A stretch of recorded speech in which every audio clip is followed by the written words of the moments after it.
Yeah, everyone gets is back. It's Kamish back here with another draft preview, and this time I'm previewing myself and the Kamish. Obviously, thankful that you guys are all in the league. I doubt anyone's watching my preview anyway. But anyways, 11th season, something to be proud of, in my opinion. So that's pretty awesome. Anyways, I'm gonna share the screen here, and we'll just get into my preview. There we go. Horror business. So my current keepers, this could change, but I got Kyron Williams. I will be keeping him even with Blake Corum there. I have no choice, really. I committed to him after trading ETN. Drake London, I think Will is an ascending wide receiver. The odd thing is when I went and watched a bunch of football games there few years back, it was Notre Dame versus USC in Notre Dame, and Drake and Kyron were the best players, and now here they are on my team. So kind of an attachment there, and why I have them. George Pickens on the Pittsburgh Steelers. Probably 5, 6 years ago, I would have never had a Steeler on my team. I could care less. I have two of Cleveland's most hated teams now on my roster, George Pickens, Mark Andrews. Why? They're on prime time. Why? They're going to get big numbers on prime time. They're legacy teams. You got to have guys like that on your roster. And that's one thing I've discovered. You could even make a case for the Rams. Obviously, they bought themselves the Super Bowl a few years back building that stadium. Anyone that wants to deny that would be kind of silly, I think. But anyways, I also go on with the two tight ends, Mark Andrews, Evan Ingram. This is where things could change. I pick at number 7. So there's a lot of options I can go, right? So I could either, if I like a rookie running back better or maybe a rookie wide receiver, even tight end better, I might be looking in that direction.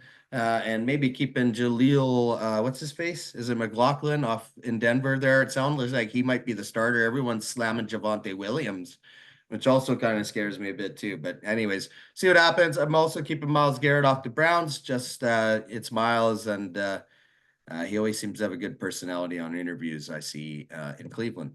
My picks, this is where things get interesting. I always enjoy doing teams like myself or other teams that do a fair amount of transactions because their picks are all over the map. And for myself, I do have the 7th pick, but I don't pick again until pick 60. So that pick at 7 is going to be vital.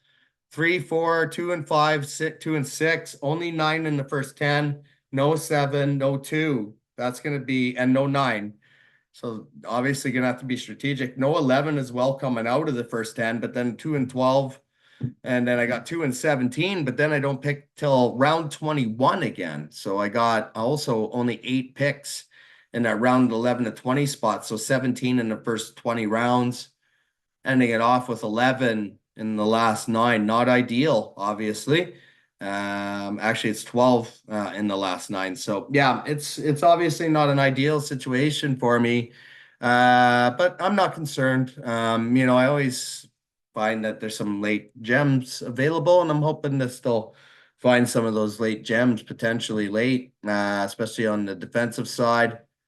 Likely first pick. Sean went Jonathan Brooks. He thinks obviously he saw I'm only keeping Kyron, so I understand the logic there. But Jonathan Brooks isn't going to help me in what I would call slash survival, maybe make playoffs here. I have faith that could still make the playoffs with a few transactions, but who knows? It could be one of those years. I see myself also looking at McLaurin, maybe Lad McConkey, and just solidifying the wide receiver spot. If I had Lad McConkey, I'd have 3 really good young wide receivers for years to come. So then I just got to structure my keepers around that if McConkey turns out to be pretty good. Potential storylines, if things go well, you got 4th. I got maybe playoffs, right? If things go well.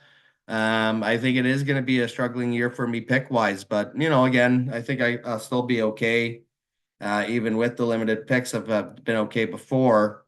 If things go bad, you got 10th. I got things go bad, top 4 in consolation. That's my hope, actually.